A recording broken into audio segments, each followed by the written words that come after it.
Tá travando?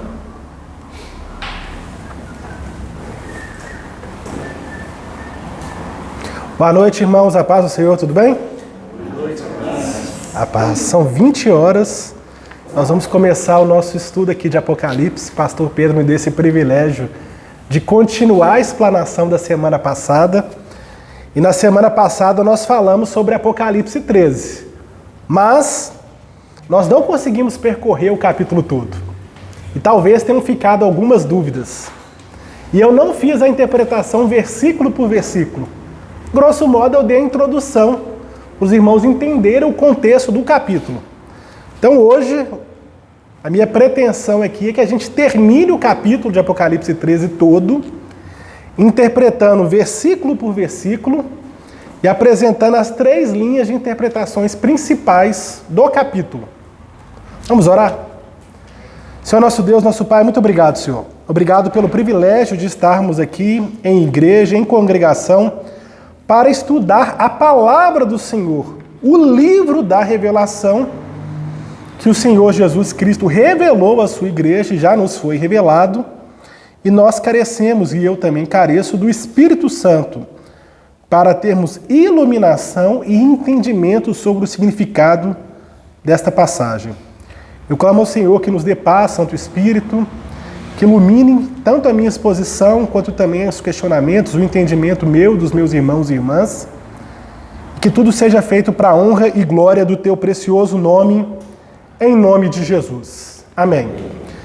Irmãos, então, como eu mencionei, na semana passada eu apresentei vários pontos sobre Apocalipse capítulo 13, comecei resgatando o finalzinho do 12, li o capítulo 13 todo, foquei sobretudo sobre o sentido aqui da besta que emerge do mar, que surge do mar. Fui lá para Daniel capítulo 7, fiz alguns pequenos paralelos, mas nós não terminamos a interpretação dessa passagem. Por isso hoje eu já vou recomeçar a partir do capítulo 13. Não vou voltar para Daniel 7 no primeiro momento, nem para Apocalipse 12. Então, em Apocalipse capítulo 13, está assim no versículo 1. E pus-me sobre a areia do mar, e via subir do mar uma besta, que tinha 7 cabeças e 10 chifres. E sobre os chifres, 10 diademas, e sobre as cabeças, nome de blasfêmia. E a besta que vi era semelhante ao leopardo, e os seus pés como de urso, a sua boca como a de leão, e o dragão deu-lhe o seu poder e o seu trono e grande poderio. Versículo 3. E vi uma das suas cabeças como que ferida de morte, e a sua chaga mortal foi curada, e toda a terra se maravilhou após a besta. E adoraram o dragão, que deu à besta o seu poder, e adoraram a besta, dizendo: quem é semelhante à besta? Quem poderá batalhar contra a besta? Apocalipse 3, versículo 5.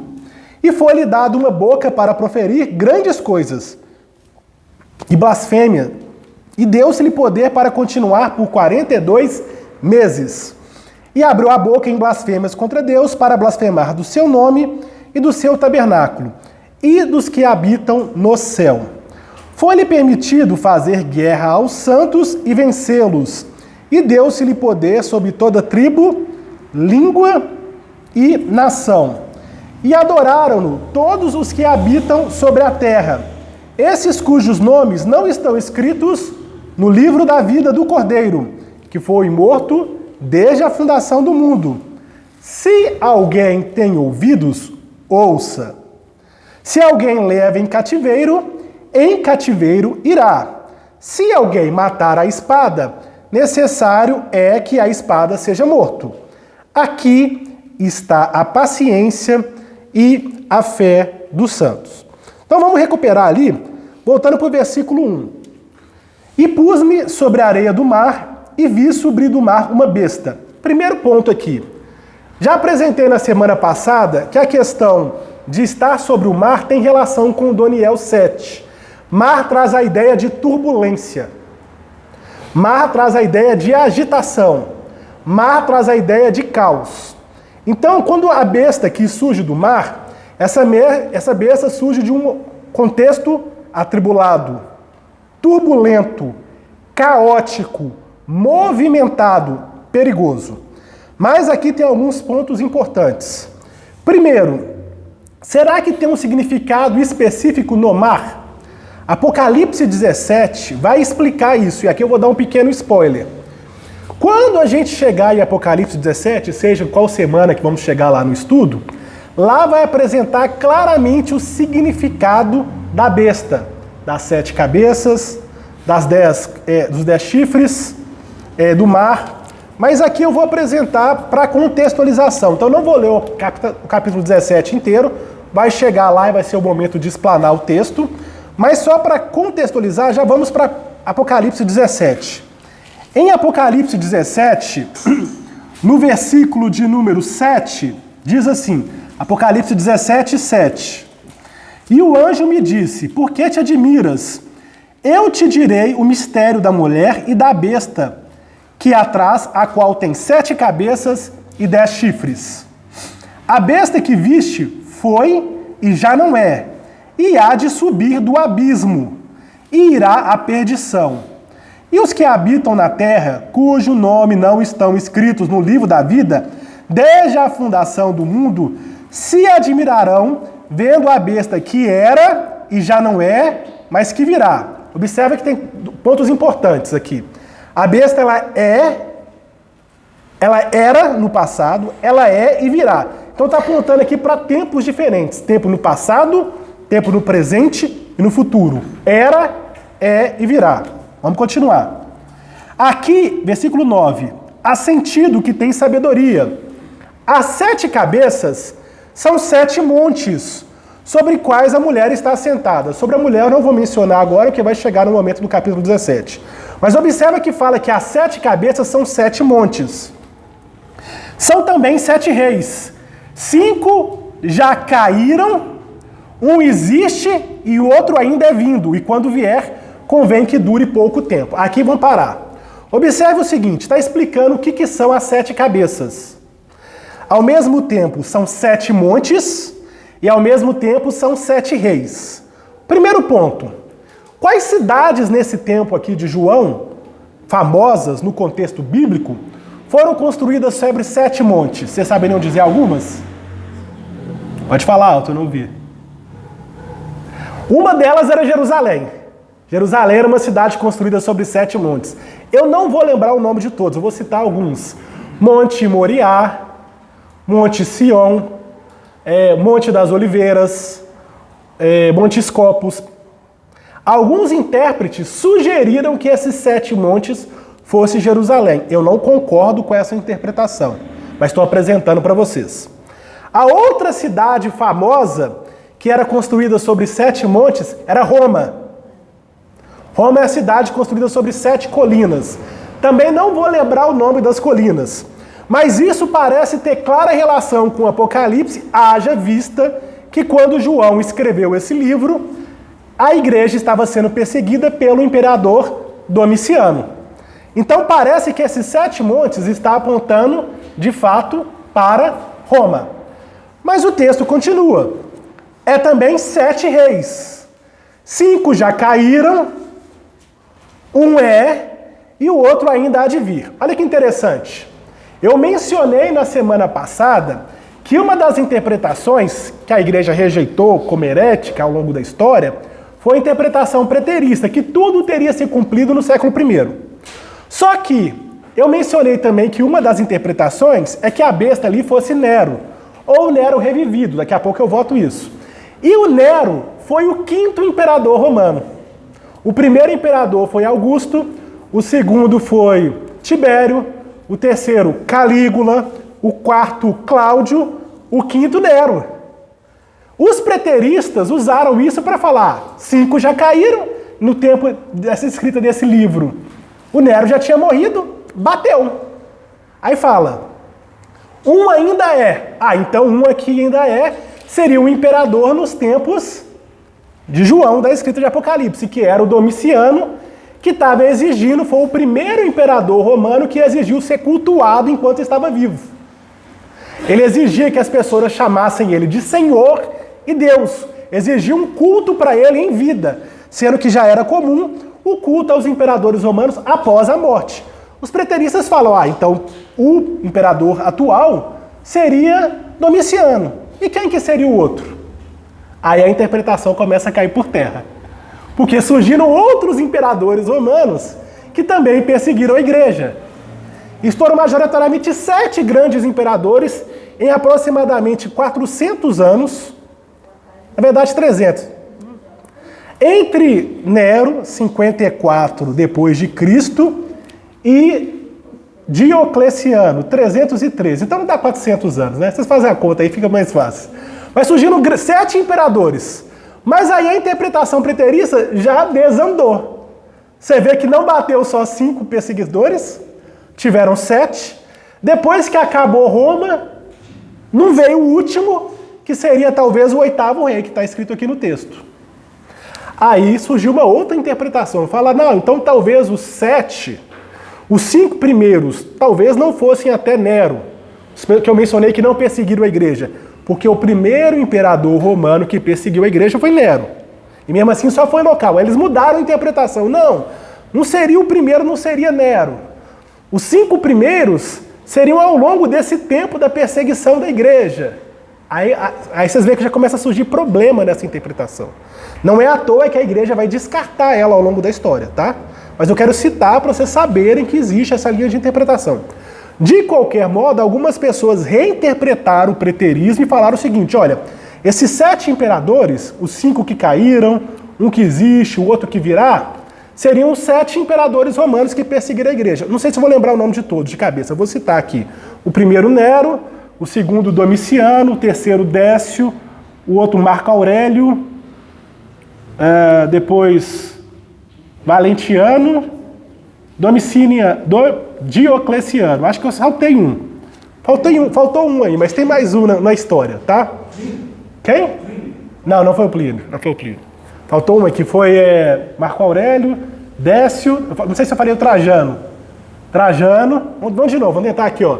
Nero, Domiciano, Trajano, Décio, Marco Aurélio, Valentiniano, Diocleciano. Seriam esses 7. De qualquer modo, já tentaram encaixar a profecia na história e falha. Por quê? Depois viria o último. Aí o último seria quem? Não, o último seria no final dos tempos. Uma tentativa de encaixar a profecia, ok? Bom, de qualquer jeito, volta lá para o versículo de número... Aliás, continua em Apocalipse 17. Porque olha que interessante. No versículo 10 diz assim, ó, e são também 7 reis. 5 já caíram, um existe, outro ainda é vindo, e quando vier convém que dure um pouco de tempo. E a besta que era e já não é ela também o 8º. É dos 7 e vai à perdição. Os 10 chifres que viste são 10 reis, que ainda não receberam reino, mas receberão o poder como reis por 1 hora, juntamente com a besta. Continua só mais um pouquinho. Este tem o mesmo intento e entregarão o seu poder e autoridade à besta. Esses combaterão contra o Cordeiro, e o Cordeiro os vencerá, porque é o Senhor dos senhores e o Rei dos reis. Vencerá eles que são chamados, eleitos e fiéis. Versículo 15, preste bastante atenção. E disse, as águas que viste, onde assenta a prostituta, são povos e multidões e nações e línguas. Aqui eu vou fazer um comentário breve. Primeiro observa o seguinte, o texto diz claramente que as 7 cabeças são 7 montes, que aponta realmente para Roma, mas também são 7 reis. 5 eram, um vai durar um pouco de tempo, mas a própria besta também é o 8º rei. E o texto também diz no versículo 15 que as águas sobre qual a prostituta do capítulo 17, que ela estava em cima da besta, ela estava, são povos e multidões, línguas e nações. Volta para Apocalipse 13:1. Em 13:1 diz assim, ó, eis que pus-me sobre a areia do mar e vi subir do mar uma besta. Agora a gente começa a entender o texto. Se o mar são multidões, se o mar são povos, se o mar são línguas e se o mar são nações, essa besta do mar surgiu do meio desses povos. Surgiu sobre esses povos. Essa besta teve autoridade e influência sobre esses povos. Ela dominou sobre esses povos. Então a gente vê que a besta do mar ela tem a ver com o domínio político sobre povos. Ficou claro isso? A dúvida é, foram povos do passado, povos ao longo de toda a história da igreja ou povos no último tempo? Isso daqui a pouco eu menciono. Mas de qualquer jeito está claro que essa besta ela tem domínio, autoridade sobre povos. Tá? Eu também mencionei na semana passada, para quem não estava aqui, que se a gente comparar o Apocalipse 13 com o Apocalipse 12, no Apocalipse 12 já tinha dito que o dragão tinha 7 cabeças e 7 chifres, e que ele tinha 7 diademas. Aqui foi dito que a besta tem 7 cabeças, 10 chifres e 10 diademas. Então a gente já apresentou e interpretou o que é o mar. Agora vamos começar a entender o que é a cabeça. Cabeça dá a ideia aqui de autoridade. Agora vejam bem, aqui a gente tem que ser muito atento, porque todo esse texto ele é simbólico. A dúvida é, nós temos que interpretar ele literalmente ou simbolicamente. Mas todo ele é simbólico. Satanás literalmente não é um dragão e nem tem 7 cabeças. Então já tem um simbolismo aí. Mar, literalmente, um povo não é mar. Então já tem outro simbolismo aí. Agora, observe um detalhe. Quando fala que a besta tem 7 cabeças e que o próprio Satanás, ou o diabo, tem 7 cabeças, para mim, isso é um claro paralelo deformado, distorcido da apresentação de Deus em Apocalipse. Salta lá para Apocalipse, capítulo 5. Nós já estudamos esse texto aqui nos estudos, eu vou ler só uma passagem específica. Em Apocalipse 5, 6, diz assim, ó: E olhei, e eis que estava no meio do trono e dos 4 animais viventes, e entre anciãos um cordeiro, como que havendo sido morto. Observa, o cordeiro tinha 7 o quê? Chifres. E o que mais que ele tinha? 7 olhos, que são os 7 Espíritos de Deus enviados sobre toda a terra. Volta para Apocalipse 13. Observa que o cordeiro tinha 7 chifres. E aqui mencionou que o dragão tinha 10 chifres. E a besta tinha 10 chifres. A gente vê que, de algum modo, o diabo, e por meio dessa autoridade que ele vai dar domínios na terra, está fazendo uma paródia, uma deformação, uma imagem distorcida, imitando, mas deformado, corrompido, Deus. Se o cordeiro tinha 7 chifres, e esses 7 chifres representavam os 7 Espíritos de Deus sobre a terra, ou seja, a plenitude do Espírito Santo sobre a terra, aqui foi apresentado uma besta que tem 7 cabeças, que é uma paródia dos 7 chifres do cordeiro, que é a plenitude do Espírito, os 7 Espíritos de Deus, e tinha ali 10 chifres. A gente já viu que os 10 chifres vão ser reis, mas a gente vê que isso claramente é uma oposição, uma deformação da imagem do reino de Deus. É um jogo de imitação. É um jogo de imitação. É o que a gente está vendo aqui, tá? Um jogo de imitação. Vamos continuar aqui, ó. Apocalipse 13, 1. E sobre as cabeças, um nome de blasfêmia. O que é blasfêmia? Blasfêmia é você pegar aquilo que é santo e falar que ele é profano. Ou pegar aquilo que é profano e exaltar como se fosse santo. Então aqui tem a ver com alguma forma de uma blasfêmia contra Deus, direto, ofendendo Deus, ou uma blasfêmia se apresentando como se fosse Deus, enquanto não é. Tem essa que é a ideia aqui, tá? Vamos para o versículo 2. A besta que vira semelhante ao leopardo, e os seus pés como de urso, e a sua boca como de leão, e o dragão deu o seu poder e o seu trono e grande poderio. Isso eu já apresentei semana passada, bastante detalhado também, não vou voltar, mas só para recapitular. Nós vimos que isso aqui é uma clara alusão a Daniel 7. Lá em Daniel 7, capítulo 7, Daniel teve uma visão e ele viu uma besta, e aí tinha surgido um movimento dos mares por meio de vento, e aí ele viu ali algumas bestas. Uma era um leão com 2 asas, não sei se vocês se recordam. Um era um urso com as patas fortes e largas. o outro era um leopardo com 4 asas e um outro era animal diferente de tudo. Aqui teve uma inversão, né? Primeiro apresenta a besta, esse animal diferente, deformado. Depois apresenta o leopardo, esse foi o último que Daniel mencionou. Depois menciona o urso e depois o leão. Lá em Daniel, historicamente a igreja interpreta que aquelas 4 bestas foram 4 reinos, que eu já mencionei isso, eu não vou voltar em detalhes. O primeiro ali, o leão, representando a Babilônia.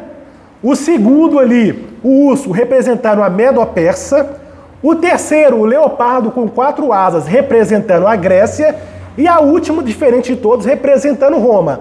Aqui não são 4 animais diferentes, é um animal só que incorporou características de todos aqueles animais.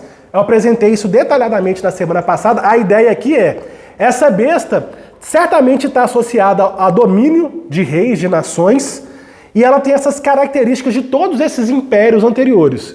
Tanto, talvez ali, em um dado reino, uma besta específica que vai ter todas essas características, ou a coalizão disso representando isso ao longo de toda a história. Ou seja, ora a besta se apresenta como um leão, ora ela se apresenta como um urso, ora ela se apresenta como um leopardo. Então tem 2 interpretações aqui. Tá ficando claro?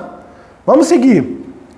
E vi uma de suas cabeças como que ferida de morte, e a sua chaga mortal foi curada, e toda a terra se maravilhou após a besta. Volta lá para Apocalipse 5. Lá em Apocalipse 5, o que a gente viu? Versículo 6 de novo. E eis que estava no meio do trono e dos 4 animais viventes, e entre anciãos um cordeiro, como havia sido morto. E tinha 7 chifres e 7 olhos. Observa o seguinte, mais uma vez, a imagem aqui é uma paródia do cordeiro. O cordeiro foi morto e ressuscitou. Ele foi ferido, mas ele reviveu. Agora aqui está apresentando que essa besta, uma das suas cabeças foi como se tivesse sido morta. Ou como se tivesse sido, melhor dizendo, recebido uma chaga mortal, uma ferida mortal, que foi curada. Novamente é um plágio. Novamente é um plágio satânico aqui. Tem 2 interpretações aqui, na verdade 3. A primeira interpretação é o seguinte, na semana passada, de novo, eu destaquei que tinha uma lenda muito popular do Nero revivido. O que é? Nero, ele morreu em circunstâncias incertas, e quando ele morreu, ele se suicidou, mas não teve um enterro real. Depois disso, o Império Romano, ele morreu em 68 depois de Cristo. Depois disso, teve um período de instabilidade. Entre 68 e 69, tiveram 4 pretendentes ao trono. E as pessoas achavam assim, olha, talvez o Nero não tenha morrido, já que não teve um enterro real, um enterro solene. Talvez ele tenha fugido. Inclusive, diz alguns historiadores romanos que surgiram 3 pseudo-Neros depois disso, pessoas que falaram que eram Nero. Então surgiu essa lenda popular, ok? Alguns intérpretes daquela mesma escola que a igreja rejeitou, a escola preterista, falaram o seguinte, olha, essa ferida mortal que foi curada é o Nero, que aparentemente teria sido destronado, mas que irá retomar. A história provou que o Nero não voltou. Ele tinha morrido de fato. Só que tem um detalhe. Um historiador romano, chamado Suetônio, que escreveu A Vida dos 12 Césares, disse na obra dele, que é uma obra não cristã, ok? É uma obra historiográfica. Ele falou que o Domiciano, que era esse imperador que reinava no tempo de João, quando ele escreveu o Apocalipse, disse que ele era o Nero revivido. Era o outro imperador que surgiu que incorporou a imagem do Nero. Aí algumas pessoas falaram, não, então a besta que foi ferida aqui, mas que foi curada, está representando uma volta do Império Romano, que começou a perseguição nos tempos de Nero, essa perseguição parou, mas voltou uma perseguição ainda mais severa nos tempos de Domiciano. Só que a gente vai ver novos problemas para isso. Então estou só mostrando para os irmãos algumas ideias, tá? Uma outra ideia aqui, que faz também muito sentido, é a visão amilenista. Qual que é a visão? A ideia aqui é o seguinte, se todo esse texto é simbólico, aqui não está falando exatamente de uma pessoa que vai ser ferida, mas está falando de um reino que é representado por essa besta, ou de reinos, que está sob a influência dessa besta ao longo da história da humanidade, e que ora ele se enfraquece, parece que vai cair por terra, mas ele se restabelece. Tudo isso sobre a autoridade aqui satânica, sobre a influência de Satanás, estabelecendo assim esse domínio aí diabólico sobre, né, o mundo aí dos homens, ok? Então essa é uma outra ideia. Então nesse sentido aqui, nessa linha de interpretação, essa ferida seria o fato de ora, por exemplo, surge uma perseguição sobre um dado reino, essa perseguição acaba, há um tempo de refrigério em relação à igreja, mas passa-se um tempo, volta nova perseguição. Tudo isso sob influência de quem? De Satanás agindo por meio de reinos ao longo da história da humanidade. Não só nos tempos antigos, mas incluindo ali o tempo da Idade Média, incluindo os tempos de hoje em dia, ok? Essa é uma outra linha de interpretação. Tem a terceira linha de interpretação. Seria Roma que vai ser a terceira. Qual? A terceira? Pois é, todas essas linhas que eu estou mencionando, essa pergunta é muito boa, irmã Alice. Todas essas linhas concordam que, de algum modo, essa besta tipifica Roma. A pergunta é literalmente Roma? Roma somente incorporou esses aspectos no tempo dela, mas isso vai se repetir na Idade Média, na Idade Moderna, no tempo presente? Ou vai surgir, entre aspas, uma nova Roma nos tempos do fim? Que não é Roma, literalmente, mas que vai incorporar aspectos de Roma, ok? Essa terceira linha de interpretação é isso. Que é que talvez os irmãos estejam mais ali familiarizados, por exemplo, por meio dos filmes hollywoodianos, que é a visão pré-dispensacionalista, pré-tribulacionista, o pré-dispensacionalista. O que os pré-dispensacionalistas vão dizer? Vão dizer o seguinte, olha, essa besta aqui, na verdade, é um homem só, o anticristo, que vai surgir nos tempos do fim. Do mesmo jeito que Jesus foi ferido, um homem, Deus homem encarnado foi ferido, nos tempos do fim vai surgir uma figura que vai ser essa besta, que vai ser um homem, ele vai receber uma ferida mortal, ou entre aspas, miraculosamente, ou por meio da ciência moderna, da medicina, o que for, vai ser curado e as pessoas vão exaltar isso, né? Inclusive, né, parêntese, é triste dizer isso, mas quando teve aquela ferida do Donald Trump, na eleição dele, que ele recebeu uma ferida na orelha, algumas pessoas falaram, tá ali é a evidência de que ele é a besta, olha, ele recebeu uma ferida na cabeça e não morreu. Algumas pessoas também disseram isso sobre Bolsonaro.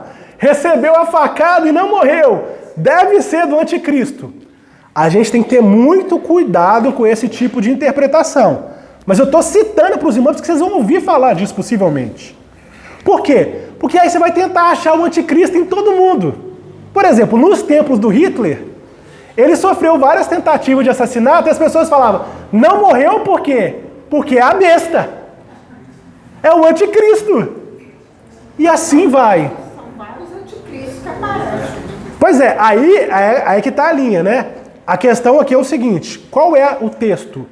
Isso aqui está falando de um homem no passado, ao longo de história de reinos que caem e outros surgem, refortalecendo aqui essa besta que recebe o poder dela do Satanás, ou de um homem no futuro. Eu não vou falar qual é a resposta porque eu não sei. Mas eu estou apresentando para os irmãos porque tem essas três interpretações. Tá ficando claro? Vamos continuar. E, versículo 4. E adoraram o dragão, que deu à besta o seu poder, e adoraram a besta, dizendo, quem é semelhante à besta? Quem poderá batalhar contra ela? Esse texto é muito importante. Por quê?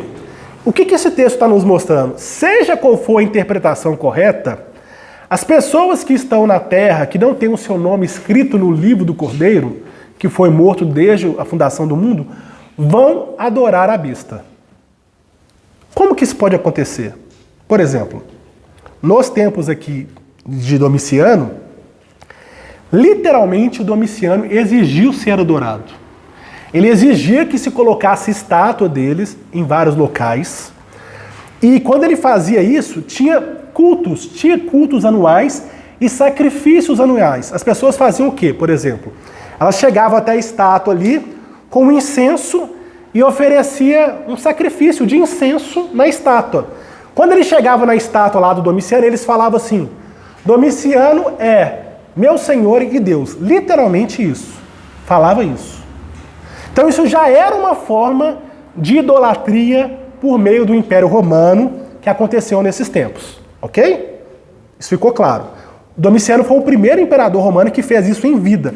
Todos os outros imperadores romanos exigiam, a cultura romana exigia que eles fossem adorados após a morte. Mas o primeiro que falou, não, eu sou um Deus vivo, como imperador romano, foi o Domiciano.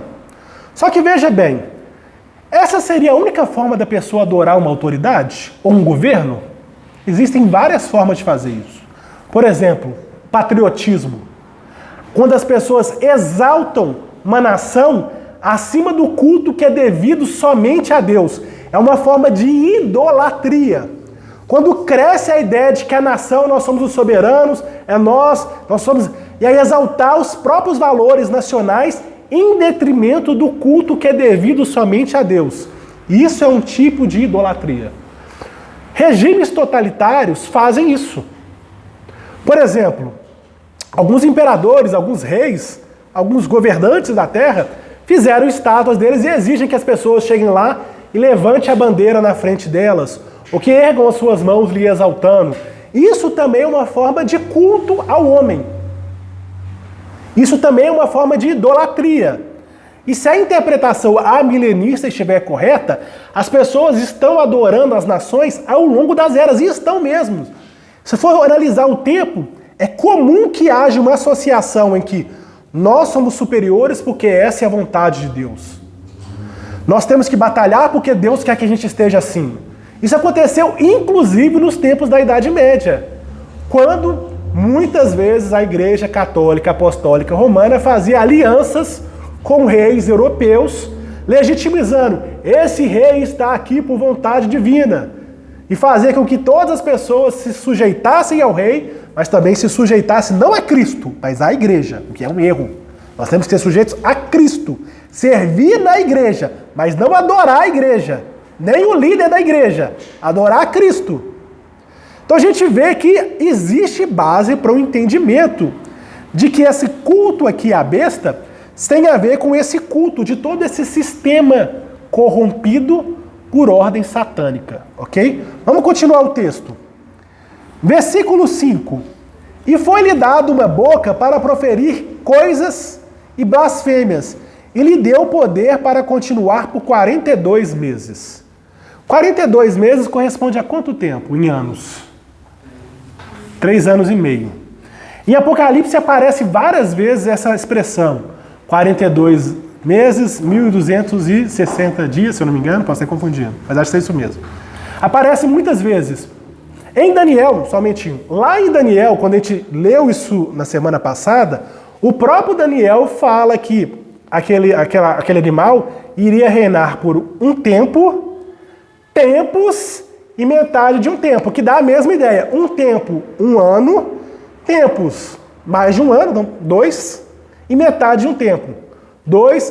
3 anos e meio. Pode falar, irmã. Esse tempo, com certeza, foi limitado por Deus. Né?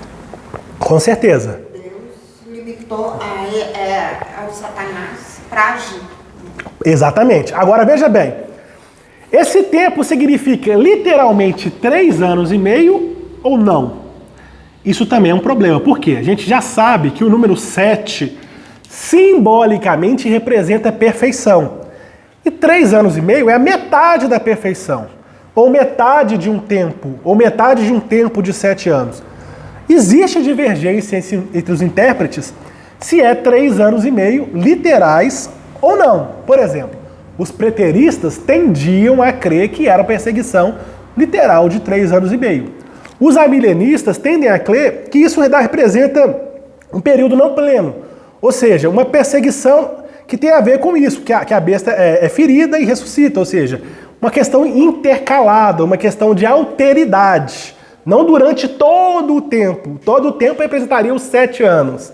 Os 3 anos e meio talvez estivesse apontando ali para parte do período. Ok? Os dispensacionalistas falam o seguinte, ó, nos últimos dias vai ter 7 anos de 3 anos da grande e última tribulação. E aí tem duas linhas de interpretação, que talvez os irmãos já estejam familiarizados com ela. Uma delas é o seguinte: a igreja não vai passar pela tribulação de 7 anos. A igreja vai ficar só a metade do tempo, 3 anos e meio. E a outra metade, a igreja não vai ficar. Essa é a visão pré-tribulacionista, ou seja, que a igreja seria arrebatada antes da grande e última tribulação. E a grande e última tribulação duraria 3 anos e meio, né? E a visão amilenista é que ao longo de todo esse tempo, a igreja passa por tribulação. Aliás, era assim nos tempos do Antigo Testamento. Os santos do Antigo Testamento, ou seja, Israel, não o Israel étnico, mas o verdadeiro Israel, que tinha a fé de Abraão, passaram pelas tribulações. Lá no Egito, o povo passou, mas Deus poupou ele das pragas. Mas eles passaram por aquele período. Da praga Deus poupou. Não caiu na terra deles, não matou os filhos deles, mas no período eles passaram. Aqui, nos tempos de Nero, a igreja passou. Inclusive, segundo a tradição cristã, Paulo e Pedro foram mortos, condenados por Nero. E aqui, no tempo de Domiciano, João estava preso na ilha de Patmos por causa do testemunho. Com base nessas evidências, o meu entendimento, mas o pastor da nossa igreja está aqui para corrigir o entendimento dele, mas o meu entendimento é que a igreja vai passar pela grande tribulação. Esse é o entendimento que eu defendo. Existem pessoas, homens de Deus, crentes, que creem que não vai. Mas eu creio que vai, tá? Então eu estou apresentando honestamente para os irmãos as duas linhas de interpretação. Mas com tudo isso, quando a gente lê Mateus lá, 24, etc., eu entendo que a igreja vai passar pela grande tribulação, sim, tá? Mas vai ter divergências, tá, irmãos? Enfim, vamos continuar. O ponto aqui que eu estava mencionando no versículo 5 é que essa besta vai mencionar blasfemas. E no versículo 6, e abriu a boca em blasfemas contra Deus. Aqui o texto é bem claro. Para quê? Blasfemar do seu nome e do seu tabernáculo e dos que habitam no céu. Então a gente vê que esses domínios aqui, estabelecidos por meio da besta, blasfemam contra Deus, contra o tabernáculo, e o texto, em outra passagem, Apocalipse, vai falar que o tabernáculo aqui tem a ver com os santos que estão nos céus, ok? Então, ou seja, blasfema contra a igreja de Deus e contra os que habitam no céu. Olha que interessante. Não é raro que governos autoritários, incluindo Roma, blasfemem contra Deus. Persigam a igreja. Acusem a igreja de serem distorções dos bons costumes deles da época. Isso acontece, por exemplo, com governos totalitários hoje em dia. Governos que perseguem a igreja. Governos que proíbem a religião nos seus tempos. Isso acontece. Isso acontece, inclusive, com governos sobre outras religiões, como alguns governos, não são todos, ok? Mas alguns governos islâmicos que perseguem explicitamente a igreja de Cristo espalhada pela terra. A gente vê aqui que essa besta do mar está agindo por meio das nações, ela surgiu dela e ela recebeu ali poder do diabo e ela blasfema contra Deus, contra o tabernáculo e contra os que habitam no céu. Ou seja, ataca a igreja, ataca Deus, rejeita a verdadeira fé, blasfema o nome do nosso Salvador, Jesus Cristo. E a gente vai encontrar vários modelos ou períodos de governo sobre aqui ou acolá ao longo da história, incluindo o governo romano, com esses 7 imperadores que queriam ser cultuados, que exigiam que se interrompesse o culto cristão, que era ilícito, e que blasfemaram contra Deus e blasfemaram contra os que habitam no céu, contra os santos de Deus, tá? O que foi permitido? Quando fala permitido, é permitido por Deus. Veja o versículo 7. Lhe foi permitido fazer guerra aos santos e vencê-los, e deu-lhes poder sobre toda tribo e língua e nação. Aqui é importante algumas cautelas. Primeiro, o texto é muito claro. Então a gente vê que essa besta ela surge das nações e tem poder para fazer guerra. O que isso significa? Ela tem autoridade política, mas também tem autoridade militar para perseguir. Tal como Roma estava perseguindo, no tempo de Nero, de Domiciano, tal como a igreja é perseguida hoje em nações ali onde há regimes totalitários, como a igreja foi perseguida, por exemplo, no tempo de Hitler. Então a gente vê que se essas interpretações estiverem corretas no sentido ao longo da história, todas essas perseguições têm a ver diretamente com a ação de Satanás por meio dessa besta aqui de 7 cabeças e 10 chifres. Observa que é o próprio Deus que permite que ele faça guerra. Só que, se nós lermos Apocalipse capítulo 12 de novo, volta lá para o 12.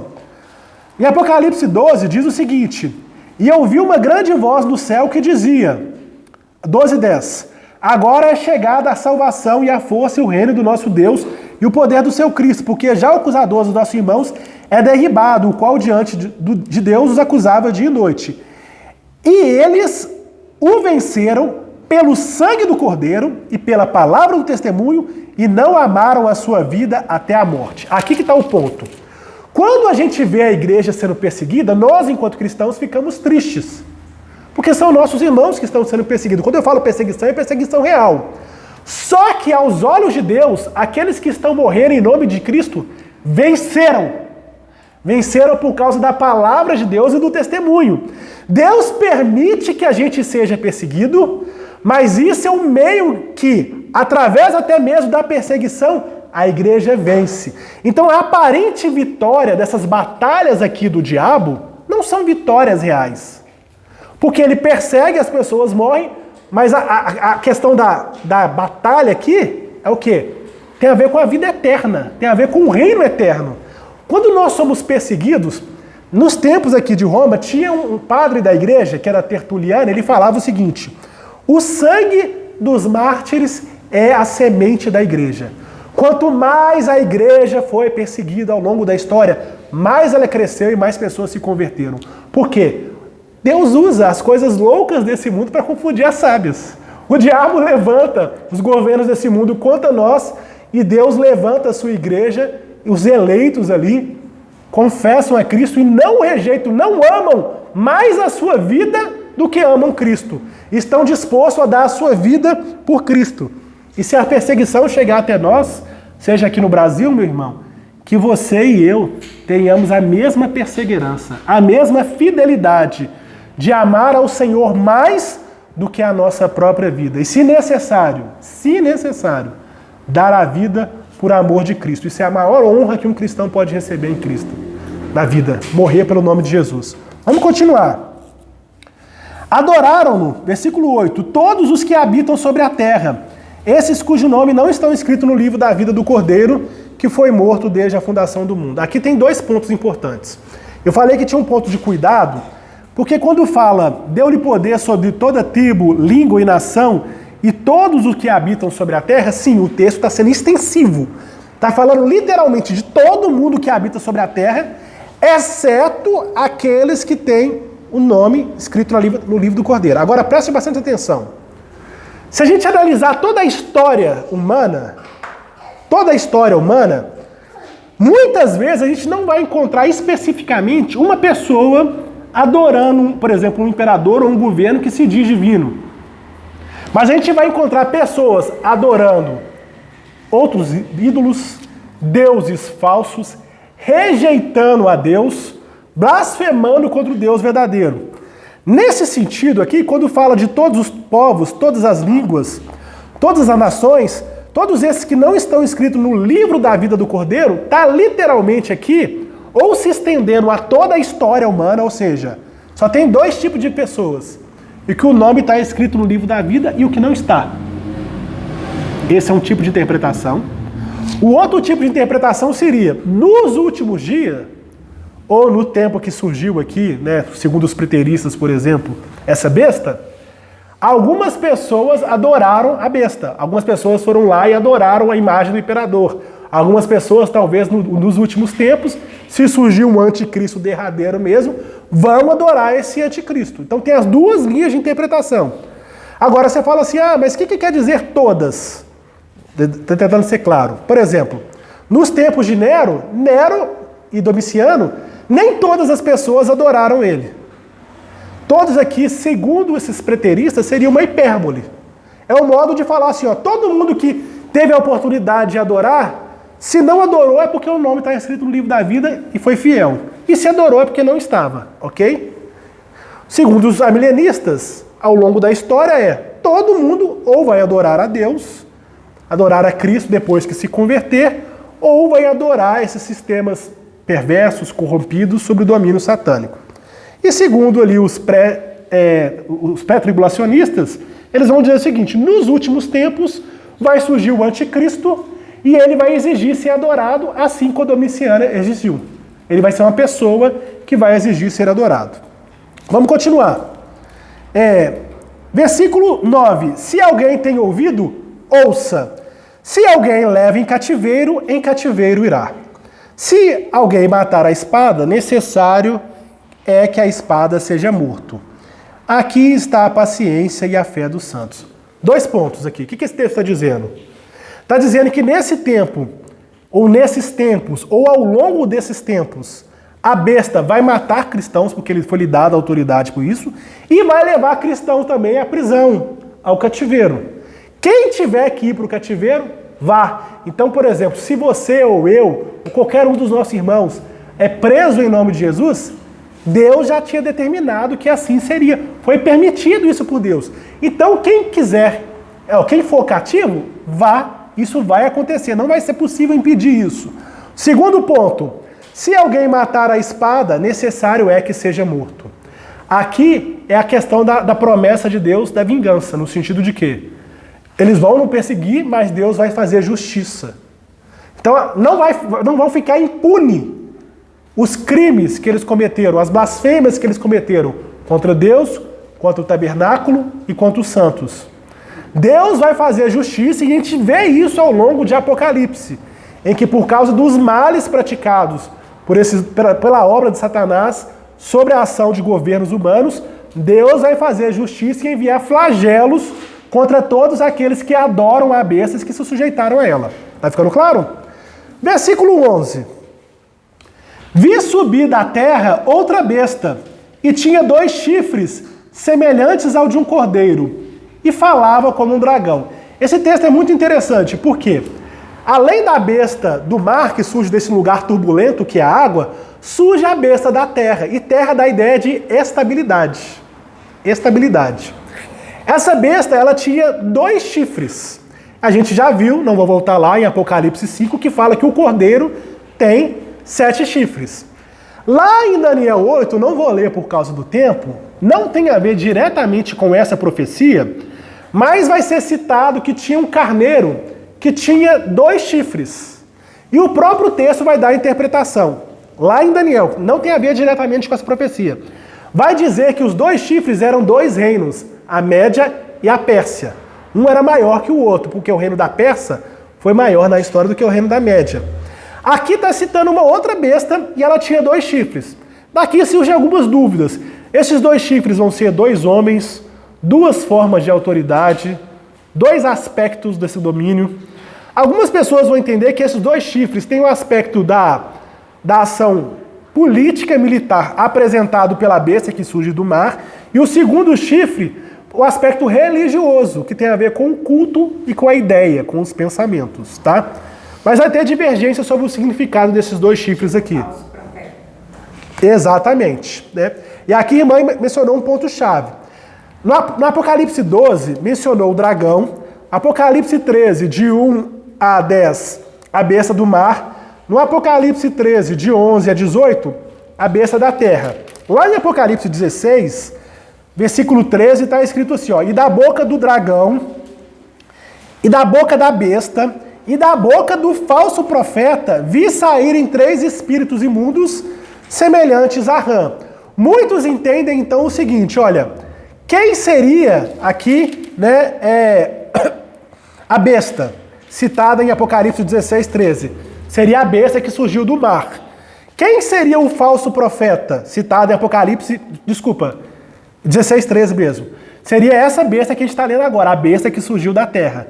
Então a gente já vê que a besta do mar tem a ver com nações, política, poder militar, a besta da terra, poder ideológico e poder religioso. Um falso profeta, ou falsas profecias, ou falsos regimes religiosos, falso ensino de Deus ao longo da história, religiões falsas, religiões pagãs, tá? Então esse é o entendimento possível. Então tem dois entendimentos aqui.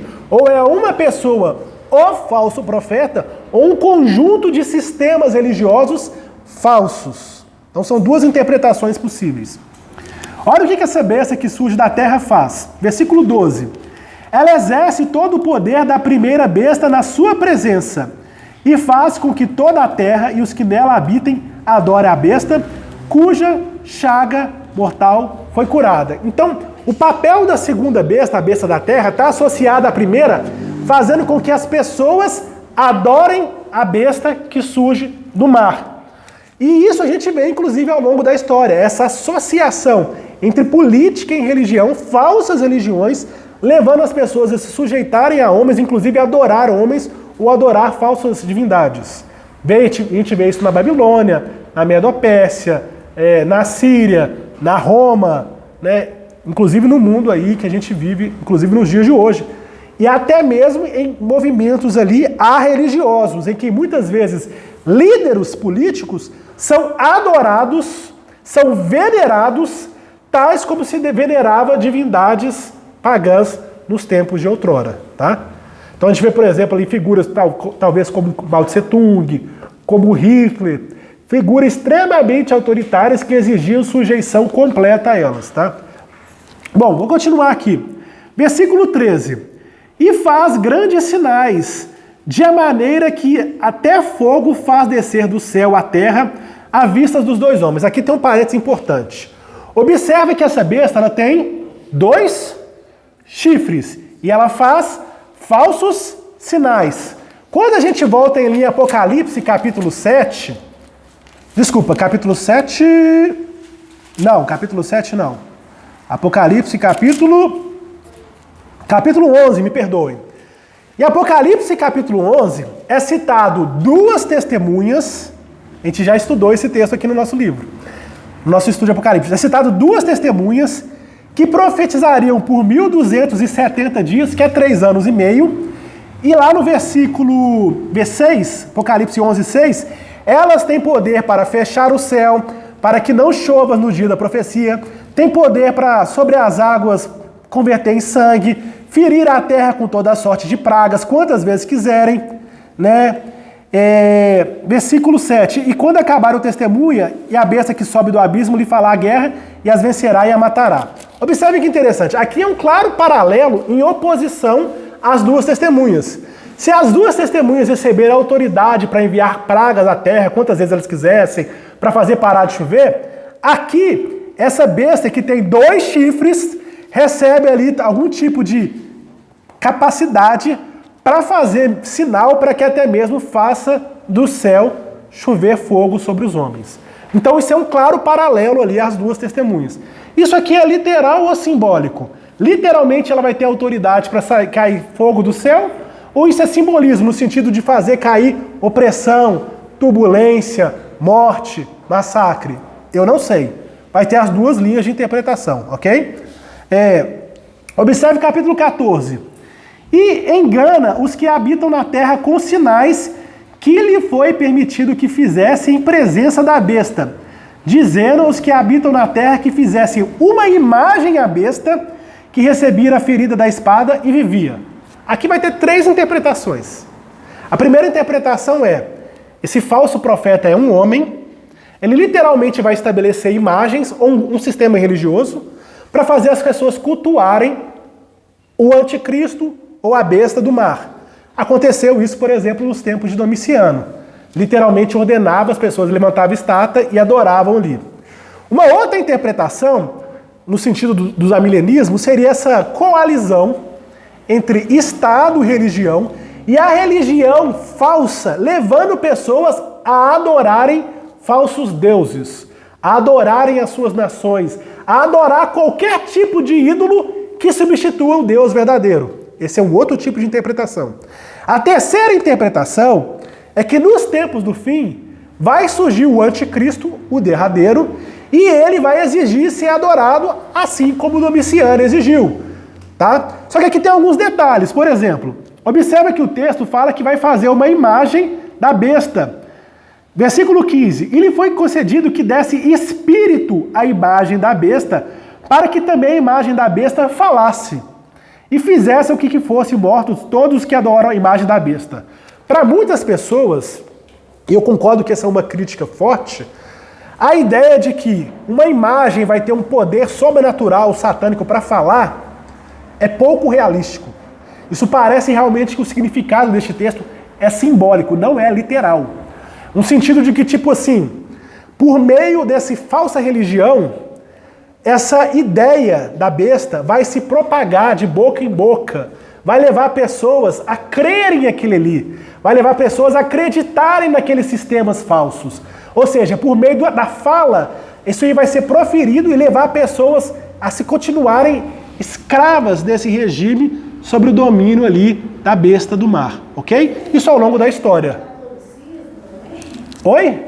Os católicos estariam nessa linha assim de... Tem a ver, né? Tem a ver sim, porque nós não podemos negar, embora muitos católicos vão afirmar que eles não adorem imagem, vão afirmar que eles veneram imagem, no sentido de que eles prestam reverência a ela, a verdade é que muitas vezes eles prestam culto sim, né? No sentido de se prostrar a ela, no princípio de orar pela imagem, no sentido de, inclusive, fazer procissão, de colocar a imagem como substituto do Deus, no sentido de que só existe um mediador entre Deus e os homens, Jesus Cristo, mas eles colocam outros mediadores ali, supostos santos, representados nas imagens a quem eles dizem que veneram. Teria a ver também, mas não só o catolicismo. Vai inclusive para os tempos de Roma, vai inclusive para outras religiões em que se acontece isso, mas vai para além. Segundo muitas interpretações, vai no sentido aí de todas as nações que em qualquer época fez com que se desse voz para que esse sistema religioso, ou esse sistema pagão, ou esse sistema de um patriotismo, um ultranacionalismo, substituísse o Deus, o culto ao Deus único e verdadeiro. Ok? Detalhe importante, pode falar. Mas o Islã não seria mais sobre a religião islã, não, que ela cresce muito. Sim. Algumas pessoas vão falar que talvez, se vai ter um anticristo mesmo, ele seria do Islã. Eu já vi essa linha de interpretação também. Mas o texto aqui não está apoiando especificamente o Islã como sendo o sistema do anticristo. Mas está junto. Porque tudo que rejeita verdadeiramente Cristo e leva as pessoas a blasfemarem contra Deus, inclusive ali a atacar os santos, como se eles fossem pessoas devassas, perversas, que cultuam um falso Deus, sendo que o nosso Deus é o Deus verdadeiro, está sob a influência aqui de Satanás. Está sob a influência aqui da besta do mar. Está sob a influência aí da besta da terra. Ok? Então tem a ver também. Tá? Aqui tem um detalhe importante que eu não quero deixar de falar, que é o seguinte. Observem aqui que fala que deu fôlego à imagem. Oi? Deu vida, né? Deu fôlego. Na minha tradução está falando deu espírito. Deu espírito para que a imagem falasse. Isso aqui está claramente contrapondo também ao capítulo 7, porque depois que as testemunhas morrem, capítulo 7 não, perdão, Apocalipse 11, depois que as duas testemunhas morrem, olha o que fala aqui no texto. Deixa eu achar aqui. Aqui, versículo 11. E depois de 3 dias, depois que as duas testemunhas tinham sido mortas, o espírito de vida vindo de Deus entrou neles. E puseram os pés e caiu grande temor sobre os que viviam. E aí depois disso elas vão ser... versículo 12. E ouviram uma grande voz do céu que dizia, subi cá. E subiram ao céu em uma nuvem, e os inimigos as viram. Para mim, a interpretação mais adequada aqui, prudente, é o seguinte. Quando fala aqui do fôlego à imagem, seja literal ou não, ainda que fosse, por exemplo, na visão de alguns, um robô, um drone, qualquer coisa assim, sabe? Ou uma inteligência artificial, esse não é o ponto, porque isso é especulativo. O que é certo é que esse fôlego aqui está fazendo uma contraposição ao fôlego que o próprio Deus deu para as duas testemunhas depois que elas foram mortas. Então isso aqui novamente é uma paródia satânica. Do mesmo jeito que Deus, depois que as duas testemunhas forem mortas, vai reviver eles com o Espírito vindo de Deus, essa besta aqui foi dada alguma capacidade para dar um fôlego para que a imagem falasse. Então o ponto aqui sendo apontando para uma imagem ou não, para uma pessoa ou não, para uma holografia ou não, ou para um sistema religioso ou não, o ponto importante aqui é a contraposição às duas testemunhas, tá? Deus deu fôlego para elas reviver, a besta aqui vai dar fôlego para a imagem falar. Esse aqui é o ponto-chave. Versículo 15, esse eu já li. Versículo 16, nós já estamos acabando. E fez a que todos, pequenos e grandes, ricos e pobres, livres e escravos, lhe seja posto um sinal na mão e na testa. Isso aqui também é uma contraposição a Apocalipse 7. Porque lá em Apocalipse 7... Agora é o 7 mesmo. Agora é o 7. Lá em Apocalipse 7 diz o seguinte: e depois dessas coisas vi 4 anjos que estavam sobre 4 cantos da terra, retendo os 4 ventos da terra, para que nenhum vento soprasse sobre a terra nem sobre o mar. E vi outro anjo subir da banda do sol, e tinha o selo de Deus vivo, e clamou com grande voz aos 4 anjos, a quem foi dado o poder de danificar, dizendo: não danifiques a terra, nem o mar, nem as árvores, até que hajamos marcado na testa os servos de Deus. Aí vai assinalar os 144 mil. Qual que é o grande ponto aqui? Muitas pessoas interpretam esse texto literalmente, imaginando que essa marca da besta, que é conhecida, que é o 666, ou vai ser um chip que vai estar lá para que as pessoas só possam comprar e vender se tiver o chip, ou era o cartão de crédito, se você não possa comprar isso, ou é o Pix, ou o sistema bancário, ou era qualquer coisa assim. Só que o grande ponto aqui é que, na verdade, essa marca da besta está confrontando aquilo que o próprio Deus fez, que ele colocou na testa o seu selo, o selo dos são salvos. Isso é recuperado, inclusive, em Apocalipse 14:1, que é esse que eu estava olhando sobre o monte, e com ele 144 mil, quem em sua testa tinham escrito o nome dele e de seu pai. O 666 é uma clara contraposição, uma paródia à marca que o próprio Deus coloca na testa daqueles que são seu, que é o selo de Deus. Vai ter a divergência se no final dos tempos vai ter essa marca literal, por um chip, eu não sei o que for, ou se era, por exemplo, uma permissão ou o que for. Mas o grande ponto aqui é isso, é essa contraposição. E ao mesmo modo que Deus que marca a testa, a marca do 666, ela é colocada ou na mão, que tem a ver com ação, ou na testa, que tem a ver com ideologia. E isso aponta para a besta da terra, que está associada com culto. Ou seja, se a besta da terra faz com que pessoas cultuem, ela implanta uma ideia que leva as pessoas a cultuarem a falsa divindade. Por isso a marca na testa. E a marca na mão, a questão de viver isso para que as pessoas só possam comprar ou vender se tiver o número da besta, conforme o versículo 18, né? Versículo 17. Se tiver ou o sinal, ou o nome da besta, ou o número do seu nome. E aqui para finalizar, aqui é a sabedoria. Quem tem entendimento, calcule o número da besta, porque é número de homem. E o número da besta é 666. Para finalizar o estudo de hoje, o que o 666 tem a ver com isso? No grego, esse texto dito como é número de homem, pode ser traduzido como é número humano ou número do homem. Ou seja, pode apontar para um homem, um dado homem, ou anticristo, ou pode apontar ao mesmo tempo para o ser humano. Por quê? A gente já viu que o 7 representa a perfeição. O 6 é o número ali, o número inteiro que está imediatamente abaixo do 7. Ou seja, está representando a imperfeição. Então, nesse sentido, esse sistema aqui da besta, que surge do mar, também da besta que surgiu da terra, tudo isso sobre a ação de Satanás, tem a ver com um sistema que gera aí a imperfeição, aquilo que é incorreto, aquilo que é indevido, aquilo que é blasfemo. Então esse 666, ele pode ter um significado alegórico, não sendo talvez uma marca literal, não sendo talvez um chip, não sendo talvez uma coisa que se você não tiver essa marca, você não compre. Mas que represente isso por meio de quê? Quando você se rende a esse sistema sobre Satanás, você vai negociar, você vai viver, você vai estabelecer relações sobre esse sistema ideológico pagão, profano, rendido a esses governos que estão sob a influência do dragão de 7 cabeças. Você acha que isso já está acontecendo? Pois bem, aí para finalizar, né? Tem duas possibilidades. Primeiro, se o sentido for esse sentido simbólico, isso sempre aconteceu. Pessoas sempre estão sujeitas fazendo alianças políticas, alianças religiosas, porque elas estão rendidas a este sistema ideológico religioso do falso profeta, ok? Agora, se isso apontar para o tempo final de um homem que será talvez o anticristo, tipificando a besta do mar, e um homem tipificando a besta da terra, que será o falso profeta, parece que isso não está acontecendo, se for. Então tem as duas possibilidades. Ou já está acontecendo e sempre aconteceu, ou vai acontecer nos tempos do fim, quando o anticristo chegar, segundo esta linha de interpretação. Agora, qual é a interpretação correta? Eu não sei.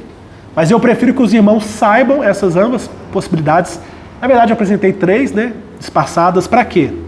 Se surgiu o anticristo derradeiro nos nossos tempos, é bom a gente saber o que se diz disso. Mas se ele não for surgir, é bom nós sabermos que ao longo das eras, as pessoas sempre estiveram se rendendo a esse domínio satânico. E nós, enquanto Igreja de Cristo, não devemos nos render, mas devemos permanecer fiéis, adorando o único Deus verdadeiro e o Cordeiro de Deus que tira o pecado do mundo, Jesus Cristo, nosso Senhor, nosso Salvador. Amém? Ficou mais ou menos claro? Então vamos orar para encerrar? Amém. Senhor, muito obrigado, Pai. Obrigado por esse estudo, pelo privilégio de ter estado aqui com meus irmãos, com as minhas irmãs. E, Senhor, nesses tempos em que nós vivemos, surgem muitas interpretações que às vezes podem trazer até confusão, Senhor. Mas nós sabemos, Senhor, que é o Senhor quem nos garante a vitória. Nós somos mais que vencedores, Senhor, porque nós vencemos o dragão, nós vencemos a besta que surgiu da terra, a besta que surgiu do mar, por meio da palavra, do testemunho, não amando as nossas próprias vidas mais do que o Senhor, mas amando ao Senhor de todo o coração, de toda a força, de toda a alma, de todo o nosso entendimento. Por isso eu te imploro, ó Espírito Santo, que o nosso entendimento e o nosso coração esteja verdadeiramente rendido a Ti. E como verdadeiros filhos que amam ao Senhor, que o Senhor marca-nos a testa como salvos, como eleitos, como selados pelo Teu Santo Espírito e lavados e remidos pelo sangue do Cordeiro, para que jamais nos rendemos, Senhor, aos costumes e aos ditames desse mundo corrupto e rendido aí às trevas e às ordens satânicas. Leva-nos em paz, em segurança para os nossos lares, é que eu te imploro, em nome de Jesus. Amém.